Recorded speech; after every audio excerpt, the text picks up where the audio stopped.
So, this is the first episode of a game called Rock Bottom. It's a game about the not personification. What's it called when you like take an abstract concept and bring it to like reality? Realification. Simile. Yeah, it's a metaphor for depression. Okay, so I'm just gonna get through some shit. We just had a recording and we didn't record game footage, but that is now the content of a podcast we've started as a result. A sort of podcast, a notcast, which Tom has already forgotten. A notcast. Sorry, that's the thing. We also plan on doing an actual podcast at some point. We're gonna do an actual, and we've got a special guest. Super special guest. Super people we know.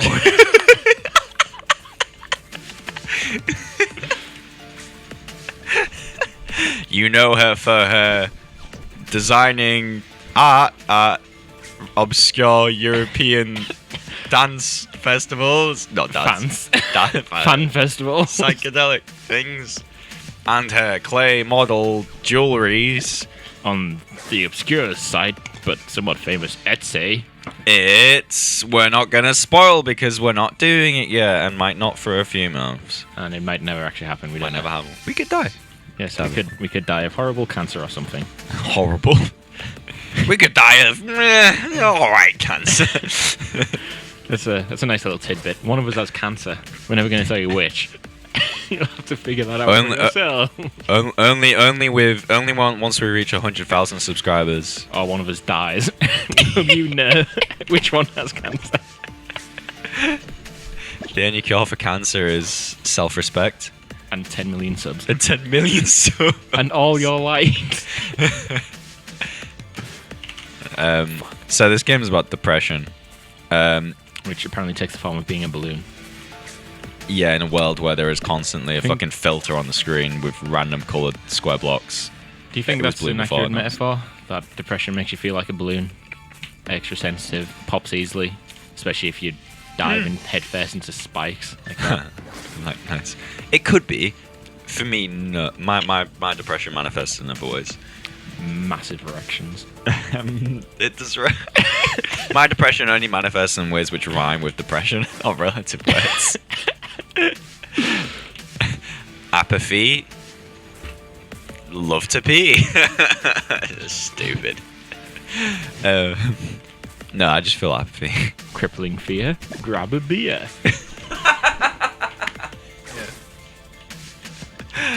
Lost all meaning. Shit on the ceiling. Start weaning off your mother's breast. Yeah. God, breast milk probably tastes amazing. Would you drink breast milk? Would I? I don't know. I mean, I spent fucking 4 years doing exactly that, so I suppose the 4 answer is years? Yeah. How long do people breastfeed for? Like 18 months normally. Is that it? No, not that. Yeah, not 4 years. Ooh, Tom, was you 4 years? Dude, with my mother's titties, you'd go on that shit for 4 years. Yeah, some children kind of like protest it. Like there's that character in Little Britain where he's like, yeah, that's pretty funny. Bitty. And he's like a grown man. Popular character, Bitty, on English TV. Describe. They had Little Britain in America. They had Little America, Britain. They had Little Britain USA, which was That was it. the Little Britain characters in America. God, I could do this early. I don't know why. All the Americans were like, how are they? It's funny because they're self-aware. American. Really, yeah, the characters don't translate well because they're very British kind of characters. Like Lily Pollard was a chav, which I doubt they have in America. Yeah, they have jocks, but jocks are generally like richer anyway. We went through this before. Jocks and chavs. And that's what I'm fucking saying. I'm saying jocks are richer. They're like the wealthy. Why are you they're like likening wealthy them to a chavs. chav? You fucking did. I didn't. You didn't liken them, but you were like jocks at chavs, and I agreed with you. Yeah, and you're like, I was agreeing with you. It's on the YouTube channel. You go and decide. I'm agreeing with you. No, you're not. You lie. Chavs are more like, I'm not going to do that again. We've already done that bit. Yeah. Shit, Right. we're already running out of bits. Oh, that was sick. Yeah, don't worry. That was such good play, man. If you saw our previous Let's Play of this, which you didn't because it didn't record. Didn't record. You didn't see me do that already. Actually, I think I did that in this one. That was stupid. Not on your behalf. But that was pretty fucking. That you should have died. Hitboxes, man. Yeah. Hitbox is more like hit spams. By the way, yeah, that's a bit we fucking recorded and didn't happen. He looks like a spam. But we're not going to repeat ourselves because we know you're going to watch the podcast version as well as this. Actually very good. Yeah, God, we got some good bits. Let's not repeat those bits, though. I want to talk about American TV.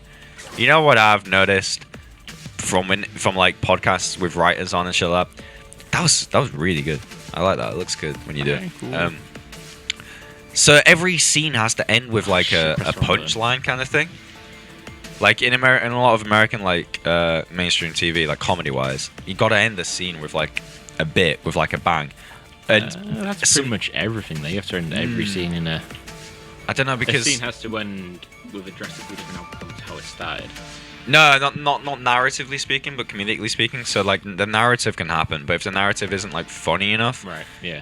There's often I can see like teams of writers sat around and like the producers are like, we need a bang here because the kind of culture it is. It's like it seems to me to be like shorter attention span. Maybe that's not giving it. Maybe that's giving it to.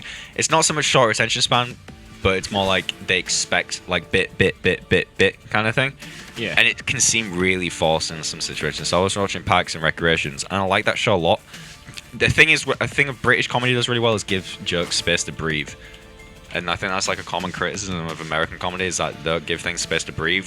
They're like, we need a bit at the end of every fucking scene. So like, so for instance, two people will be talking. Well, let's just do it now. I'll insert the bit. We'll do it. So like, right. What do you want my character to be? I want your character to be a overweight stripper in denial about their weight. So you want me to play me? Exactly that. Let's channel the Cartman. Thank you guys. Nice. Listen, I was just talking to one of your people that you stripped for. Ah, yeah, which one? The one with the blonde hair and the dodgy eye. She said she saw two of you. Ah, yes, Francine Johnson. She's a... right. It's not going to pick up. She's a regular customer. Well, maybe you're a bit fat, you fucking cunt. I'm not fat. I'm sexy. Ridiculous. Visually, I start like rubbing myself against your character. This is so weird for our characters to be doing this, but it's kind of funny. Weirdly arousing.